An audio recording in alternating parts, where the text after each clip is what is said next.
Hello everyone, welcome to my mini blog. તો હું તૈયાર થઈ રહી હતી હોસ્પિટલ જવા માટે. તો સૌથી પહેલાં વાળ ઓળાયા એન્ડ પછી સનસ્ક્રીન લગાવી. બહુ જરૂરી છે અત્યારે લગાવી, બિકોઝ બહુ જ ગરમી છે.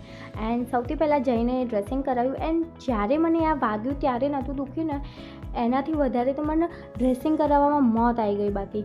એન્ડ પછી તો થોડું કામ કર્યું લેબમાં એન્ડ નીકળી ગઈ હતી ઘરે જવા. એન્ડ એ જ દિવસે રાત્રે અમે લોકોએ વિચાર્યું કે ચલો ગોલો ખાવા જઈએ, બિકોઝ બહુ જ એટલી ગરમી લાગતી હતી અને ઠંડુ કંઈક ખાવાનું મન થઈ હતું.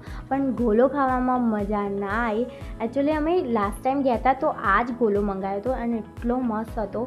બટ અમે સેકન્ડ ટાઈમ ગયા તો અમને લોકોને મજા જ ના આવી. પછી મેં કીધું ચલો બીજું પણ કંઈક ખાઈએ, અહીંયા આવ્યા જ છે તો ત્યાં નજીક એક કેફે હતું તો ત્યાં ગયા હતા. એન્ડ લકીલી ખુલ્લું હતું બિકોઝ 11:30 ઓલમોસ્ટ થઈ ગયા હતા.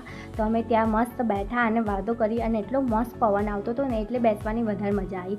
એન્ડ અમે લોકોએ ગાર્લિક બ્રેડ ઓર્ડર કરી હતી એન્ડ બહુ જ મસ્ત હતી ટેસ્ટમાં. એકચ્યુઅલી મને કચ્છની ગાર્લિક બ્રેડ બહુ જ ભાવે. આટલું બધું ઠૂસ્યા પછી બી એમ ઈચ્છા થઈ કે ચલો હજી પણ કંઈક ખાઈએ, તો માટલા કુલ્ફી મંગાવી. તો કુલ્ફી ખાધી એન્ડ બસ અમે લોકો ઘરે જવા નીકળી ગયા હતા. That's it for this video. Bye bye.